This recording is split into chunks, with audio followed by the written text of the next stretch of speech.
Hello gamers and welcome back. I'm Rob, of course, at Warshak if you want to call me by my in-game name. And comes another month means another monthly meta. For those of you who are unfamiliar with how we do our monthly metas, I discuss basically the most popular decks being played in Hearthstone right now. So when you queue into ranked ladder, what are you going to be seeing 90 to 95% of the time? Granted that all the decks I'm going to show you are going to be my decks and renditions of the most popular decks. So give or take 1 to 3 cards, these decks will basically be the same. So if you're like, Rob, why do you have this card instead of that card, or this card instead of that card? It's just like, it's just a couple cards. The deck performs exactly the same, minus just those 2 cards that are good in some situations, bad in others. It's just preference on a lot of the cards that don't really make the deck what it is. And we'll kind of get into that as I explain them. So if you have a problem with any of the lists, feel free to change it, guys. That is not the point of this video. The point of the video is the core of the deck. What is the deck doing? Tech choices, not really that big of a deal. All right, so let's head into it. First deck we're going to talk about is actually a deck that recently popped up, and so I didn't think I'd actually see this deck hang around for longer than roughly a day or two, but long and behold, I'm playing this deck at least multiple times a day. Whenever we're streaming, I see this deck at least 3 to 4 times, and if you're playing this deck when you play the game at least once or twice, pretty popular. I mean, there's decks that you see pop up once every 2 weeks, once every 3 weeks. That is, again, not popular. Playing the same deck basically multiple times during one session proves to be a popular deck, and that's going to be the Quest Priest, which is very surprising, super cool deck, and I'm glad a deck like this can actually become popular and actually be, semi-competitive. Will this be like tier 1 deck? Probably not, but it's popular as of now, and people need to take a look at it and, kind of understand what it does. So in the early game of this deck, it revolves around obviously playing Crystalline Oracle, Loot Hoarder, Plated Beetle. Those are your main death rattles in the deck that kind of get the juice started. From there, you've got cards like the Twilight's Call to be able to bring them back. So whether you're bringing them back to draw more cards, generate more value, or gain armor, it does all of that. It has the same functions as a normal priest, being able to shadow visions, whether you're, again, looking for more value, looking for field clear with Psychic Scream. It has the ability to be aggressive. I wouldn't even say aggressive, but, more proactive on the board, try to put minions down, put a little bit of pressure, get a little bit of value, or you're playing very defensively, again, Psychic Scream and stuff like that. It also runs a small dragon package, so running the Twilight Alkalite, the Dustbreaker, the Bone Drakes, and the Alexstrasza allows for a little bit of oomph in the mid game with some field clear going on. The Bone Drake being able to put semi value, also being able to generate more dragons, pretty useful. Most of the dragons are pretty awesome and can generate a lot of value that way, especially because the mid-range caller and the Twilight's Call can make more Bone Drakes, which is pretty cool. But the core of the deck and what makes it really never run out of value is Archbishop Benedictus in combination with the Awaken the Makers and Psychic Scream. So basically, if you Psychic Scream, you're putting cards in your opponent's deck. You give them more cards than you have in your deck. In the late game, you'll fatigue before them. But basically, Archbishop copies your opponent's deck, so it adds whatever they have on top of yours, which means basically you're ahead in fatigue now. Not only can you do that, but you have the ability to Awaken the Makers. You extend your life to 40. You got a 5-mana 8/8 with Taunt, and then you use Zola to copy your 5-mana 8/8 that brought you to 40 and make another one. So you basically can go. You have 2 Reno Jacksons in your deck. Your extended life is to 40. You've copied your opponent's deck, and you've stalled the game because you have cards that not only draw into this quickly, clear the board, stop your opponent from attacking, but also at the same time being able to take initiative on the board with giant minions like Alexstrasza, Mind Control, Shadow Reaper, Anduin, Primordial Drake, and Cabal Shadow Priest, along with what Bone Drake's going to be generating for you, plus whatever Crystalline Oracle generates for you. So this deck, ton of value, doesn't have a lot of pressure in the early game. It builds over time as you generate more and more value for clearing your opponent's board and making good value trades. And this is probably going to be one of the longest decks we actually talk about, because it's one of the coolest and the most in-depth. You can win a variety of different ways with this deck, whether you're being aggressive with Alexstrasza, Shadow Reaper, Anduin combo, whether you're outvaluing, whether you're going to fatigue. You know what I mean? Like, this deck has so many win conditions and different ways to play the deck that it's just, it's awesome to have a deck like this that actually is semi-popular, and you actually see quite a bit. Like when I play against a priest, Quest Priest is on the list of decks. So I'm like, all right, you could be playing Quest Priest or maybe Control Priest, and that's what we're going to move into next. The Control Priest is what we're looking at now. This deck runs quite a bit differently than the Quest Priest we're actually looking at. This is, again, the Control Priest. It starts off very, very slow aiming towards drawing a bunch of cards with Northshire Cleric, Wild Pyromancer, Alkali to Pain shenanigans. From there, your mid game basically takes up Dustbreaker, clearing the board some more, maybe drawing some more cards. From there, you head into like middle late game. You got Scale Worms, Twilight Drakes, and Primordial Drakes to be able to hopefully, when the board is clear, you get these guys on the board. They stick for a turn or two. You put in some chip damage, 4 damage here, 3 damage here, 5 damage there. Get your opponent anywhere between the life of 15 to 20. From there, you can either go Shadow Reaper, Anduin, go with the double Mind Blast, which you've gotten more, hopefully, from Shadow Visions. If not, double Mind Blast. Normally, I think 16 damage is what you can do with it. It's like Hero Power, Mind Blast, Hero Power, Mind Blast, Hero Power. Something like that. It's like 16-ish damage. I don't know exactly. I don't play the deck that often, but I know exactly what it does. And at the times, I calculate damage based on each mass, based on how many Shadow Visions they've used, and etc. Again, if you don't even put in chip damage with this deck, which is acceptable, you can always just Alexstrasza them, then Shadow Reaper. Works. Like, again, if you don't get the chip damage, you have the Alexstrasza, you get the chip damage in. You don't really need Alexstrasza. You can use it offensively, defensively, depending on, of course, the situation. The deck's pretty clear cut in what it's supposed to do to win. Against aggressive based decks, it does very good at stalling because it has a decent amount of minion, has a decent amount of draw, has a decent amount of clear. Against more control based decks, it turns into a combo. I don't want to say like a true combo deck because you're not putting together like a 25 damage turn that you're cycling towards heavily, but the deck does do a decent amount of damage over the course of 2 turns that is set up through a couple different cards. So it is kind of sort of a combo deck, but it also has the ability to, again, do fairly well against, aggro decks, unlike decks that are combo based like Miracle Rogue, which is extremely combo based, but is very, very bad against aggressive decks. This deck actually stands a good chance against the aggressive decks, even though it has combo tendencies. So those are the most popular of the priest decks at the moment. There's like an OTK priest running around that I've played a little bit. Again, not that popular. If I happen to miss out on any decks that you think are really popular, like Rob, I can't believe you missed this deck, feel free to put that in the comment section below. If you're like, hey Rob, how did you miss this priest deck that I've never, like, super ultimate dragon control priests that runs some crazy shit that we've never seen before? That doesn't count, guys. These most popular decks I get at least one of those every time.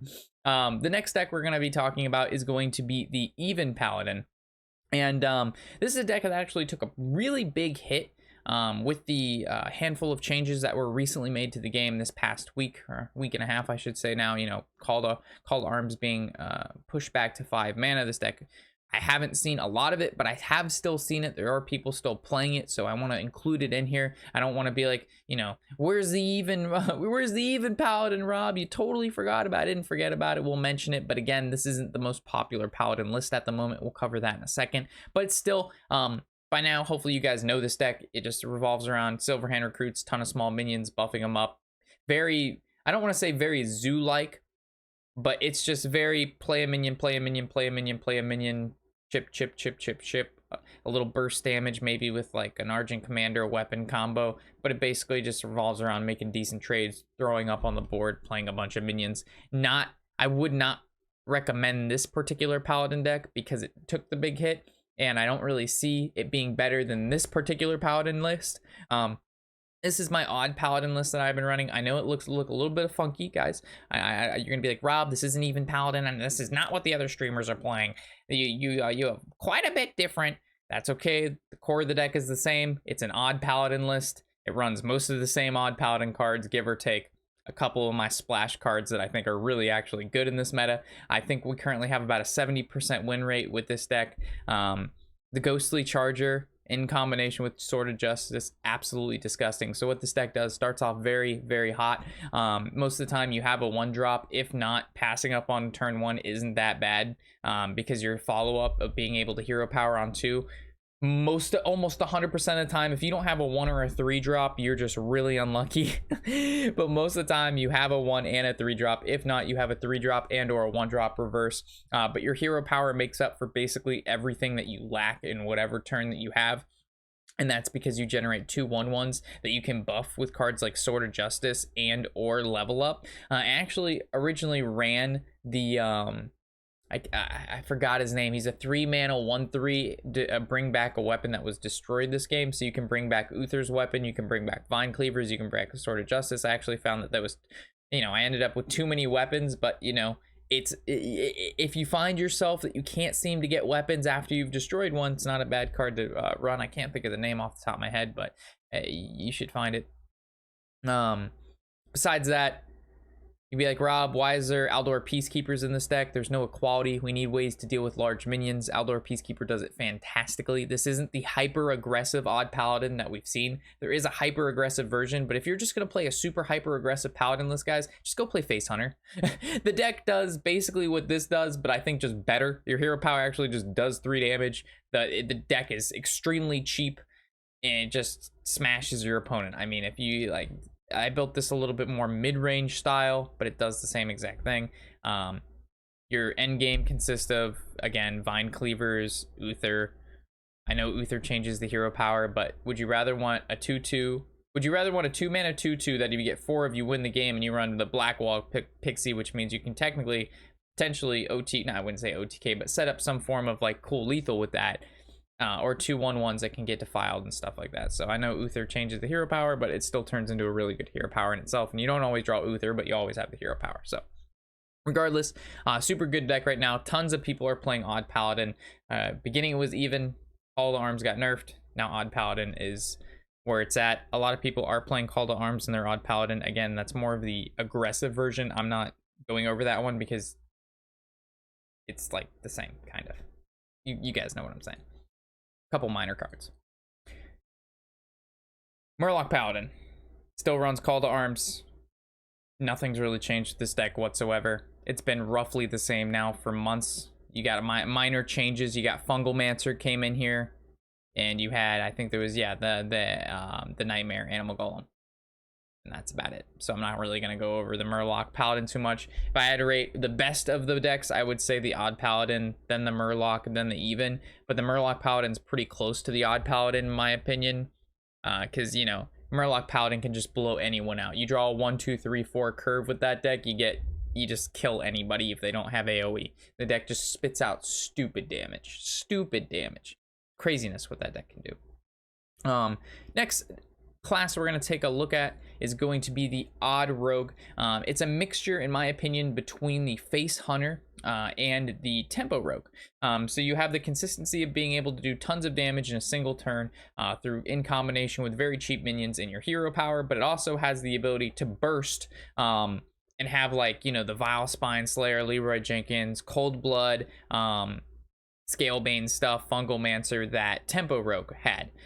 So kind of gets the best of both worlds there. Most of the time, again, this is one of those decks that you just curve out. You play a 1-drop most of the time. I mean, look how many 1-drops are on the deck. You play a 1-drop, you follow up with your hero power, you play a 3-drop. You either play 2 1-drops and a hero power, or you play a 3-drop and you don't hero power, then your turn 5's a 5-drop, turn 6 a hero power, and a 3-drop. It's just kind of like you're just weaving in minions and hero powers. Not a lot of spells in this deck. And that's just because rogue spells are mostly cheap. So we got the Cold Blood in there. We can't run a Vis, obviously, because it's an odd. And then besides that, what has Rogue got for a cheap mana cost in regards to spells? I know the Miracle Rogue, which we will cover, has a little bit more spells, but there's actually a point to those spells that synergize with the minions. But this particular deck, like I said, it's like a mix between the Tempo and the Face Hunter. And, does a lot of damage. Does pretty good. A lot of players playing this. I honestly, I know this deck is good. I don't particularly like this deck that much though, because whenever you field clear it, it has 0 draw in this deck besides for the Fan of Knives, and I wouldn't really count that great draw. 3 mana, draw 1 card. And if you're playing against a control deck with this deck, Fan of Knives literally does nothing. So if you're having trouble, I would replace 1 Fan of Knives, maybe an Iron Beak if you're not playing. But against aggro, Fan of Knives is great. Against Paladin, Fan of Knives is great. So I'd probably hold it in there. It all depends what you're playing against. And again, the ranks that you're playing at is a big deal as well. So removing 1 card and putting another one in there to paste, again, based on matchups. Guys, don't just copy and pasta this list and it's not working for you and then be like, oh my god, this is horrible. How could you only have 1 Iron Beak? I needed 2. Just make that change yourself. I don't know what ranks you're playing at, guys. I don't know, every rank kind of has its own feel for that day. You'll be like, man, I played 5 Warlocks today and I didn't play a single Warlock for the past week. You know what I mean? There's just sometimes like the meta like shifts like that, and there's nothing I can do about that. The next deck we're going to talk about is going to be the Miracle Rogue, a deck that we didn't see for a really long time. Like really long time, didn't see any Miracle Rogues. Nada, zilcho. Now I played against like 4 Miracle Rogues in one day. So something's changed. One note, the Blink Fox, a lot of people, it's between the Blink Fox and the Questing Adventure. I decided to pick the Blink Fox instead of the Questing Adventure because of how many people are playing Silence. I don't want to just play Questing and it get wrecked with Silence after I've dumped all my spells into it. So Blink Fox generates some value. It's a good 3/3 on board, decent chip damage. Again, not as blowouty as Questing Adventure, but at the same time, not as punishing as when it gets Silenced. If I could play Conceal in this deck, obviously Questing Adventure I would play instead of Blink Fox, but because there's no Conceal anymore, Blink Fox, in my opinion, at the moment was better for me. For those of you who are unfamiliar with how Miracle Rogue works, so you're looking at this deck list, you're like, Rob, what the fuck does this deck do? It looks awful. And honestly, it does look awful. Off the start, you're like, how the hell does this deck win? And it does it in a combination of basically a miracle. It's Miracle Rogue. So in the early game, it really doesn't do too much. It's not very aggressive. It's just very chippy. So you'll take like 2 damage here, 1 damage there, 4 damage here, 3 damage there. Before you know it, you're hanging around anywhere between 15 to 20 life, right? And then he is like, I'm just playing out normally how the match goes. You're hanging around 15, 20 life after he put in a little bit of chip damage. He has like a 4/4 on the board, and you're like, whatever, just a 4/4. I'm at 16, 17, 18 life. 4/4, he's got to pump through like 12 damage. No big deal. He drops Libra, you're like, oh shit, that's 6 damage. He drops a Cold Blood, you're like, oh shit, that's 10 damage. That's 14 damage. Hero Power's 1 damage. You're talking at 15 damage right now. And then all of a sudden he has either Shadow Step, another Cold Blood, an Abyss. Like... And then you pumped out 20 damage in a single turn when he only originally had 4 damage down on the board in the first place. So that's normally one win condition. The other win condition is Gadgetzan Auctioneer into a big Edwin, or Gadgetzan Auctioneer into a drawing huge amounts of cards that they're willing to basically burst you down over 2 turns, because there's no way you can keep up with your opponent drawing roughly anywhere between 4 to 8 cards in a single turn and you drawing 1. So they will normally, by the time they beat you, if you're playing like a control deck and you're playing, let's say you're playing a control deck and I'm playing the Miracle Rogue, by the time the game is over and I beat you, I have no cards left in my deck and you still have 15 left. So basically I exhaust all of my cards in my entire deck to do as much damage in, like, you know, a 2-turn combination as possible, and you just can't keep up with that. But after that 2-turn, I would just lose instantaneously, right? Because I gave up everything to pump out as much just stuff as I could in those 2 turns. And that's what this deck does with Gadgetzan Auctioneer, a bunch of cheap spells and a bunch of minions that kind of do stuff and are pretty good for their mana cost, but don't actually win in the late game. They're not like Ysera's and stuff. So very interesting deck, very hard deck to play, but very rewarding when you play this deck, because when you actually beat someone, you actually, most of the time, put in some thought behind your turns, because it's not an easy deck to play. There's a lot of intricacies to it, and there's a difference between a really good Miracle player and a really bad Miracle player. Not to say that if you're bad, you can't win with Miracle Rogue, but you can. There's some great Miracle Rogue plays out there that's like, wow, man, like you did the math and you got rewarded, so GG. But yeah, super fun deck to play. Also, I don't want to say fairly, like, super cheap, but, you know, 6,000 dust for a very rewarding deck. Not too bad. Next deck we're going to talk about, 5100 dust. This is actually a really good deck. A lot of people are playing it right now. Hunter's back on the rise, especially this no minion Hunter list. It has the ability to beat aggro because it has cards like Explosive Shot, Candle Shot, Unleash the Hounds, Flanking, Lesser Spellstone, and To My Side. It also has the ability to outvalue control decks because of Rock Dalar and Rexar.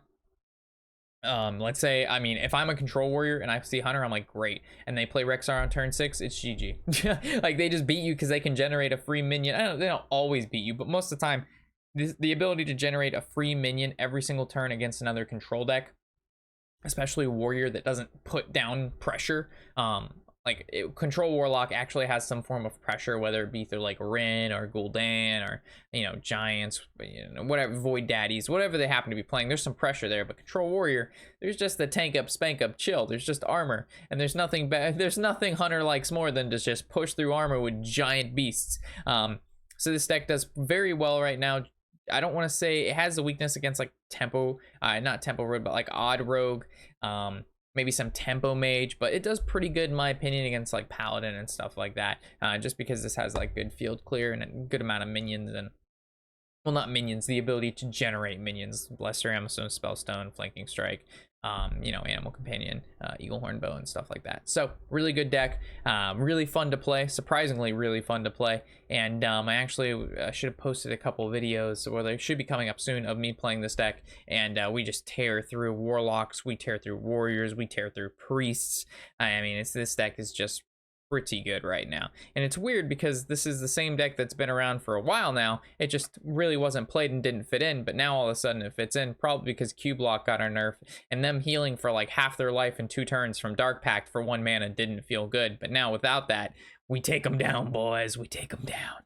All right, moving to the Shaman. I know the Hunter really didn't have anything. I didn't want to include Face Hunter because I actually haven't seen a lot of it. I think I played against 1 Face Hunter in the past week and a half, maybe 2 of them, and that's not enough. I need to play against kind of these same decks. If I'm in a 6-hour stream and I play if I'm in a 6-hour stream, I you know, you get these repetitive decks that you see all the time, like even Shaman. But like in like a week's play, if I play against 1 Face Hunter, I'm not going to include the deck. So I mean, it's just, again, if you're playing a lot of Face Hunters, sorry I didn't cover it, but it's just not a deck that I'm seeing a lot of. I'm seeing a lot more of these, you know, these even shamans, you know, and the no minion hunter, stuff like that. So this deck, again, another deck that kind of popped out of nowhere. It was decent prior to the cards that got nerfed, the handful of cards that got nerfed in this most past recent patch update. But ever since then, it's exploded in popularity. A lot of modifications to the deck. This seems to be the most recent rendition of the deck that seems to be performing the best. When you look at the deck, when I first looked at it, I was like, how does this deck win? Like, where does it win from? It's just like a bunch of random cards put together and they just work. And it actually does just work. And over time, it's actually made more and more sense on why it works and stuff. So going through it, again, you're weaving in your hero power throughout the whole game. From there, you're playing decent statted minions that are pretty resilient for the mana cost that they are. So Acidic Swamp Ooze, obviously a tech card against weapons, because weapons are really popular right now, because Paladin's been very popular, especially with Warlock and Mage and Hunter, and all those guys play weapons. But Direwater Alpha synergizes well with totems. Again, Flametongue Totem synergizes well with totems. Knife Juggler, if you're playing a free totem every turn for 1 mana, you basically get a free ping every turn. And also it synergizes well with Primal Fin Totem and just cards in general, like Serenite Chain Gang. There's just a lot of synergies within the deck, but a cool synergy within the deck that we actually haven't seen a ton of recently, it's Corpse Taker. And that's because we have pAeQIysMCyccClNICmNICntICi+EChOYCjfACAA. And pAeQIysMCyccClNICmNICntICi+EChOYCjfACAA is a card that we haven't seen at all recently. So this is one of those times, guys, where if you've watched any of our Disenchant videos, I've mentioned pAeQIysMCyccClNICmNICntICi+EChOYCjfACAA. I'm like, this is a card that sometimes it sees play in a deck, and the deck is really good, and pAeQIysMCyccClNICmNICntICi+EChOYCJfACAA is a necessary card. And then other times, pAeQIysMCyccClNICmNICntICi isn't seen for months. Like, the card isn't played at all. It's considered garbage. It doesn't even fit anywhere. You play the card and you're hurting your deck. So this is actually a deck where pAeQIysMCyccClNICmNICi fits in perfectly, and it synergizes well with cards like Corpse Taker, because Corpse Taker gains the ability of having Divine Shield, Wind Fury, and it gains Taunt. And that's another reason why we're running, again, Argent Commander and the the Vicious Scalehide. Also, the Scalehide works well with your Flametongue Totem, so you can put them side by side, gets the +2, turns into a 3/3, gives you some lifesteal, because this deck has no healing. This deck also has no draw, which is a problem. So yeah, there's a lot of value there. Runs Hex for minor CC, but not too much. Nothing like, you know, like Warlock or anything like that. Your middle to late game looks like, again, Fire Elemental, Argent Commanders, pAeQIysMCyccClNICmNICi+, Hagatha, Lich King, and Sea Giant. This deck can actually go super value oriented, and it doesn't need any draw if you actually end up drawing the Hagatha when you start running low on cards, because every time you play a minion, which is what this deck is absolutely filled with, it generates you a spell, and that spell is going to either generate you more value through healing, increasing the life or damage of your minions, draw more cards, deal damage to opponents' minions. Shaman spells are actually pretty good. So, well, most of the time pretty good. If you get, you know, Totemic Might, maybe that doesn't feel so good, but, you know, Bloodlust, Lightning Storm, Volcano, all that good stuff. So really good deck right now. Ton of people are playing it. Cool that, again, all these new decks that weren't really around last month, a lot of renditions to the decks, and pretty cool.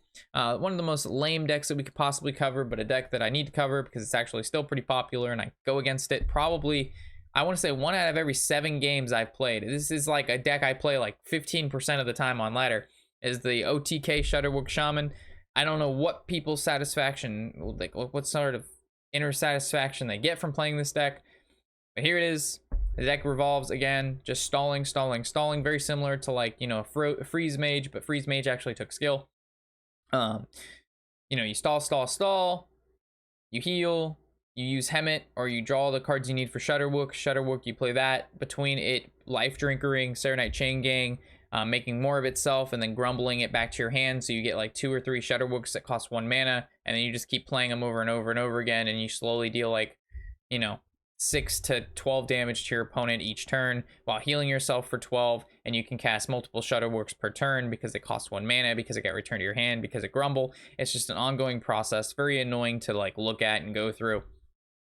And if you happen to be playing a control deck when you play against this deck, it's very not so fun because your deck can't put enough pressure to beat this deck because it has so much, you know, CC and heal and stall that another control deck, you're just dead. Like, there's no way you ever come back once they drop that Shutterwook because they just keep playing them over and over again. Again, very similar to Exodia Mage. But again, yeah, it's basically Exodia Mage. And Exodia Mage is a little bit different than Freeze Mage, in my opinion, because Freeze Mage, you actually had to do there was a limited amount of damage in your deck, and you had to do calculations on how much damage, and if you could do damage if your opponent heals, would you have enough the following turn. Exodia Mage didn't really matter how much damage you had because it would just do infinite damage basically in a single turn. It came out to like 220 damage if you had started the combo from the start of the turn and then you till the rope. It was somewhere in between like 160 and 220 damage based on ping. But this, again, deck very similar to that, just kills you. You can't really do anything about it. And I've yet to play this deck. I played a control version of this deck that runs Prince, has a bunch of other stuff in it, but the actual, like, you know, Hemet, straight for the combo, draw, stall, haven't played this one. Not too fun, but again, a lot of people are playing it, so if you're playing control decks, watch out, because this deck will wreck you. The next class we're going to talk about, but more specifically what deck to talk about, is going to be Tempo Mage. This deck has actually gained a huge amount of popularity recently, and it's actually very good on ladder, because it does very well against slower decks that don't really stop face damage, like the Shutterwook Shaman. It does pretty well against that. It does well against Warlock, does well against Hunter, does well against Rogue. All around, just a really solid deck to play at the moment. Good against, if you draw well, it can basically take out anything. You know, if you get the 1, 2, 3, 4 curve, I mentioned that before. Same with Murloc Paladin. This deck is actually probably weak to Paladin because of all the minions they play and they just go face all the time. But either way, very powerful deck. Tempo Mage has been around for a little bit now, so I don't want to dive too much into detail again. I play 1 Arcane Intellect. You can play 2. You can take out the Berserker if you don't like the Berserker. I just like the Berserker at the moment, just because I need to make sure I have that 2-drop to play. If I have no 1-drop and no 2-drop and I ping on 2, the game is over. I basically lose because I haven't put enough pressure. So at least the Berserker has the potential to basically be 5 damage on turn 3 if they don't kill it. And if they kill it, they're not developing, which means I can develop on 3, like a Curator Mage and then a Secret, and then we're back in the game, baby. But yeah, deck's pretty good, pretty cheap. Actually, it's not pretty cheap. I lied, because it runs Antonidas now, and the Lunith, and the Blood Mage. Rip. Tempo Mage is not cheap anymore. I lied to you. I'm sorry. It's still a good deck. Control Mage. I think it's moving up in the tiers, actually, because originally Control Mage, there was so much cube lock and so much control lock, and Rin was such an issue. And if you didn't have polymorph to kill the Rin, because whenever you'd play against a mage with Warlock, you just play Rin, Dark Pact Rin, so they couldn't polymorph it, and then you just play all the seals and you kill the mage. Mage can't do anything about it. The mage, this deck doesn't have enough pressure because all the cards in this deck are meant to react to your opponent playing minions, and you kill those minions, and then from there, from you killing those minions, you either go with a big Dragon Caller or you have Frostlet Chain out and you're pinging those to create water elementals, and water elementals is where the pressure's at. So this whole deck basically revolves around just living long enough to Syndragosa, Alexstrasza, Dragon Caller, Frostlet Chain, Pyroblast. Those are your 5 major pushes of damage. Baron, I don't really want to classify him as a push of damage because he's mainly used for healing. Because when you play Frostlet Chain, Baron's an elemental. When Baron triggers and does 2 damage to everything on the board, including characters, you basically can heal yourself back up to 30 depending on how many minions are on the board, and normally they kill Baron after that. So Baron's not like a card you play and you're like, yeah, Baron's going to do 10 damage. No. When you play Pyroblast, it's going to do probably 10 damage. It's always going to do 10 damage. Frostlit Shayna, it's going to give you water elementals, huge value, huge, pressure. Dragon Caller, it's going to fill up the board with dragons. If they don't kill the dragons, you literally win the game. It summons 6/5/5 dragons. That's 30 damage, not including the 3/3 Dragon Caller. Alexstrasza does 15 damage if your opponent's at 30. Huge pressure again. Syndragosa, again, an 8/8. Huge pressure. But besides that, the entire deck is all CC to the point of waiting to get Frostlit Shayna. And the reason that this deck is good right now is because it destroys any sort of aggro deck that doesn't have pressure through non-minion cards. And so what I mean by that is this deck is extremely weak It's extremely weak to like Tempo Mage and Face Hunter. And the reasons being is those two classes don't need minions on the board to deal damage. And this deck revolves around killing minions on the board to prevent damage. Granted, you could play Arcane and then cast spells, but you don't live long enough to play Arcane and cast spells because you're dead by turn 5. So, Tempo Mage, Fireballs, Frostbolts, Pyroblasts, things like that, this deck can't stop. Same with the Face Hunter. Charge minions that can attack the turn they're played. The hero power every turn, kill commands, unleash the hounds, things like that can't be stopped. So, this deck does have big weaknesses, but it does really good against normal decks that don't just go face. Moving to Warrior, there's only one super really popular Warrior deck right now, and this is the Quest Warrior. Some people call it the Control Warrior, but it's a Quest Warrior. Quest Control Warrior. I have the Baku version. This is the list that I was able to hit Legend with this season. Last season we, hit Legend with our Budget Hunter list that I wanted to highlight for you guys. For all of you who are like, Rob, you can only hit, Legend with your, crazy meme decks or your, super high Legend tier decks, which we never play. I think this actually is now a high rated tier deck, but at the time we were playing it, it wasn't very good. It was like tier 3 or something. But anyway, super good deck at the moment since the recent changes.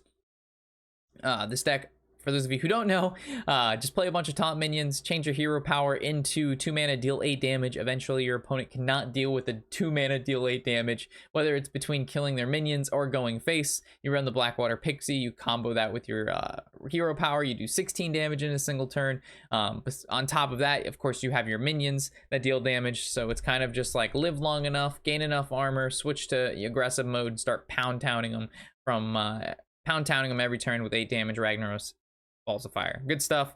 Fun deck. I thoroughly enjoy it, and you'll definitely see me playing it more and more as time goes on through the season. When we get, I think tomorrow, well, when this is posted, it'll be a new season, obviously, because this gets posted on the first every month. So you'll be seeing Control Warrior shortly after that. Next, we're going to talk about is going to be the Warlock class, more specifically Q-Block. Again, I know I don't really want to cover Q-Block, and I'm not going to cover it that often, but it's still a deck that people play, and I need to bring it up because at the start of the season, when this video is going to be coming to you guys, everybody's going to be wanting to play the best decks, and I honestly still think Q-Block is a very, very good deck. Just because Dark Pact and the Possessed Lackey did get nerfed, this deck is still good. Doom Guards and weapons are still a thing. Void Lords weren't changed. Cube is still a good card, and 4 Doom Guards coming at your face on turn 10 is still 20 damage. None of that's changed. So I still think this is a really good deck. It has all of the aspects of an anti-aggro deck with cards like, Defile, Doomsayer, Hellfire, Lesser Spellstone, and stuff like that. It even runs Joffers. And then it also has the anti-control cards like Rin, and it also has the I don't want to say anti-control, but very good against control with cards like Blood Reaver, Gul'dan, and Void Lord, which gives your opponent a really hard time to be able to deal with it. Plus, you, of course, got chargers like Doom Guards to be able to come in there after you've used, of course, your Gul'dan, plus your weapon and stuff like that. So just really powerful deck overall. I don't see, I'm surprised more people aren't playing this, and I'm really happy that people have stopped playing this deck. Super happy, but in my opinion, it's still a super good deck. I'm glad I don't have to see this as much. I've seen it a couple times, and it still kicked my ass because, we're playing some deck that's not even on the tier list. Of course, we're going to get wrecked by this deck, but I'm really glad people decided to try some new things. Speaking about new things, this is not the new deck, but there's a deck coming up next that's actually wonderful, and I'm super glad it exists. Is going to be the Control Lock. If I had a preference in Warlock, I definitely always select the Control Lock. Again, I ended up taking out the are they lackeys? Possessed Lack. I'm gonna go back. I haven't played Lock since they made the changes. Yes, Possessed Lackey. I'm not I took that card out. I added 2 Despicable Dreadlords because of all the Paladins. It's just a good card in general. It's decent if it gets back, gets brought back to the Gul'dan.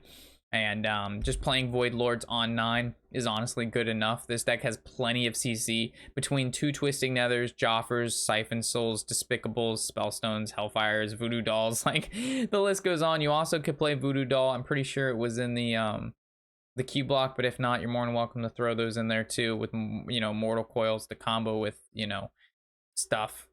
It's, you know, the deck's just good.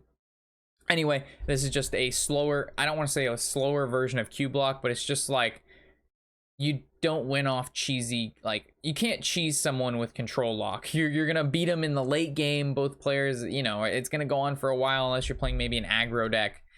Playing against an aggro deck, you know, it's turn 6 or 7 and they've done like no damage to you, right? Your hand is full, theirs is not, and you have a Void Daddy coming out the following turn. Then they'll probably concede. But most of the time, you're not cheesing people with like 2-3 Doom Guards on turn fucking 6 with this deck and getting an easy concede. You actually got to try a little bit. Next deck we're going to talk about, a brand new deck, super cool, is going to be Handlock. And the Handlock got brought back because of Greymane. You can play the Even Lock. You know, we can tap on turn 1, we can tap on turn 2, we can tap every turn because it only costs them 1 mana. So we tap, tap, tap, tap, we bring it on back. Turn 3, Mountain Giant feels so damn good. Oh, baby, let's go. The deck actually works pretty good. It has plenty of board cleared in here. It actually is able, of course, run Gul'dan because he's an even card. We got, you know, Twisting Nether, you got the Lich King, we got the Siphon Soul, we can run the Rin. It runs, of course, the Twilight Drakes, which is just like the old style Handlock. We got the Shroom Brewer, which is kind of like the new heal bot, but you're able to target your minions or you can target your face. Pretty decent there. The Hooked Reaver is actually your 4 mana 7/7. Once you've hit 15 life or below, he gets also Taunt, which is super nice. And this deck does well against aggro decks. This deck does well against other control decks because of how much CC it has and the ability to go late game with Blood Reaver, the ability to summon giant minions like giants, also the ability to play Rin, and that's the ability to destroy their deck. Super, super good, and you can tap very swiftly into Rin if you're playing against maybe a mage deck that you're going to need to draw Rin quickly. It has a decent amount of heal with cards like Drain Soul, Shroom Brewer, Lesser Spellstone, and stuff like that. I've included a couple cool renditions. I put in the Curse of Weakness and the Mossy Horror, and it's been surprisingly fantastic. Double Curse of Weakness into Mossy Horror to kill everything on your opponent's side that has 4 attack or less is absolutely disgusting. Plus, keep in mind, guys, when you Curse of Weakness on your opponent's board, it lasts until your next turn. So let's say they have a 4/4 on board, right? And you do double Curse of Weakness. When you end their turn and it's now your opponent's turn, that minion still has 0 attack. So let's say you're playing against a hunter and you don't have Hellfire and they just use their Spellstone. They have 4 3/3 dogs, right? You just go Curse of Weakness, Curse of Weakness. Now it's their turn and those dogs literally do nothing. They all have 0 attack. They're useless. And then it's your turn, and now you can either draw into a Hellfire or tap to look for a Hellfire again. So you have more opportunities to draw CC, or later in the game. So it's used as stall in the early game if you don't have room to Mossy Horror and you don't have CC, or it's used in late game as AoE with Mossy Horror. So the card has worked out so good for me. I'm so happy, and it's such a cool card. I've yet for anyone to use it against me, but every single time I've used it, I'm like, damn, that card is nice. I'm glad it's in the deck. But anyway, a little shed the light there on you, or shed the light on that card to you guys. So hopefully maybe you could use it and have some fun with it like I have. Quick cut here, guys. I'm so sorry I recorded this when I got off a class, and I actually just completely forgot the Druid class. So I'm just going to throw the Druid in here with a quick transition. So let's head on over to that. Again, sorry about missing it in our original upload. I recorded after class, totally looked it over, but it was right here. So the first Druid deck that we're going to look at is going to be the Taunt Druid. Really popular right now, probably the most popular Druid you're going to see on ladder. There's a couple more we'll discuss that have actually popped up and actually have gained popularity in the past couple days, but not enough to make me put it in the most popular decks, because it could phase out in a couple days depending on people if they really like the deck or really not. But anyway, Taunt Druid revolves around playing a bunch of taunt minions, Hadronoxing, naturalizing your own Hadronox so you can kill it right away so your opponent can't like polymorph or hex it. From there, you use the card Witching Hour to resummon Hadronox for 3 mana because he is the only beast in the deck, and then from there you cube Hadronox and you can make 2 more Hadronoxes. You popped it, you still have another Witching Hour, you still have another cube. The deck has a super amount of value, like just a stupid amount of value in this deck, and there's a couple different renditions. Some run Oak, some don't. Some don't run Master or Sleepy Dragons and the Dragon Hatchers. I do. There's ones that run more draw and all that kind of stuff. But the core of the deck is the same. Hadronox, bunch of taunt minions, kill Hadronox with cube, generate more Hadronox, get a field full of taunts. It's a really annoying deck to play against if you're like another control deck, because eventually you just can't deal with the amount of taunts that get summoned. I mean, it's just walls and walls and walls of taunts. So kind of your best bet is to either like Hex or Polymorph prior to him playing, or the opponent playing Witching Hour. So Witching Hour has the possibility of bringing out another beast. So if you have any way to give the Druid a beast that can die on their side of the field, it kind of messes up Witching Hour, which could really spool him up. Unfortunately, we haven't had a lot of luck with that. We actually played quite a bit of Mage, Polymorphed, and then they just kept getting Hadronox anyway. It wasn't the sheep. But regardless, really powerful deck right now. Very good against control. Decent against aggro. Kind of has a slow start. Like if you don't draw your Jasper Spellstones, Tar Creepers, Wild Growths, your Oaken Summons, your Swipes, if you just draw your late game, which is almost half the deck, right? Your Cubes, your Lich Kings, your Drakes, your Hadronoxes, your Oak, you can't play those till, 7, 8, 9 mana anyway, and by then, an aggro deck has already run you over. So it does have a little bit of a weakness there, but really, really powerful against other control decks. The other Druid deck that's actually popped up more recently, and I was actually playing this at the beginning of in the first 2 weeks of the expansion, we played this deck a lot. Performed very well. I stopped playing it just because there's tons of other decks to play, and it's actually recently popped back up on a larger scale. Obviously me not just playing it, it's a large scale, but it actually popped back up in this most recent HTC tournament, which is actually going on now. I was actually watching it before someone had commented that I left out Druid in our monthly meta. I was like, oh my god, gotta fix it. But really powerful deck. It's the old, I wouldn't say old style token Druid, but we've seen token Druid before. It runs the same sort of stuff. It's put a bunch of minions on the board, very small resilient minions. 1/5 scarabs are pretty good. From there, you're able to Savage Roar them. You give them the Soul of the Forest. I only run 1. I've seen a lot of people running 2 in the deck. 2's fine, 1's fine. 2, I just found that, it's kind of a win more card, because once you have the board and your opponent doesn't clear it just one time, you're going to be able to win through like Branching Paths, buffs, swipes, Savage Roars, stuff like that. So really powerful deck. The ability to reload all the time. So you've got Violet Teachers who make minions, right? You've got Soul of the Forest, which is basically another wave of minions. You got 2 Whispering Woods, which is walls of minions. You have 2 Living Mana, which is walls of minions. You have Spreading Plague, which is a decent wall of minion. You have 2 Giant Minions, which are Sea Giants. You have Burst Potential. You have Armor. You have the ability to live against aggro decks with huge armor gain from the ability to get armor not only from Oaken Summons, Branching Paths, and Malfurion. Ultimate Infestation gives armor and draw. This deck really is pretty good in response to being able to do a lot of things. The one thing that this deck cannot do, and that's board clear. This deck has no ability to kill a couple mid to large scale minions. If your opponent has 2 Sea Giants out, or like let's say they play 2 big minions somehow, you just have nothing to deal with cards like that. There's no, polymorphs. There's no, I don't want to say big game hunter, but there's no executes, shield slams, brawls, flame strike. There is none of that in this deck. It is limited to Wrath, Wrath and Swipe. Maybe UI if you count that as like a removal tool, but 10 mana deal 5 damage is good, but it's not really going to kill a Sea Giant, right? It's not going to kill an 8/8 Lich King. So very powerful deck, but does have its weaknesses. But where it excels at, it does it very, very well. It's a pretty fun deck to play. 6,400 dust really isn't. I mean, it's expensive, guys. Don't get me wrong. In all of our meta decks comparison to our budget decks, where our budget decks literally cost 2,000 dust or less, these are very expensive. They're 3 times the cost. But if you take a look at like some of the control Warlock decks that cost 12k dust, this is half the cost of that, which is fairly cheap, because at one time, Cube Lock and Control Lock were really, really good, and they were kind of like the tier 1s of the meta. Now you can play a deck that costs half that, and you'll do very, very well. You know what I mean? So again, sorry for leaving this out, guys, and I'll let the rest of the video play out.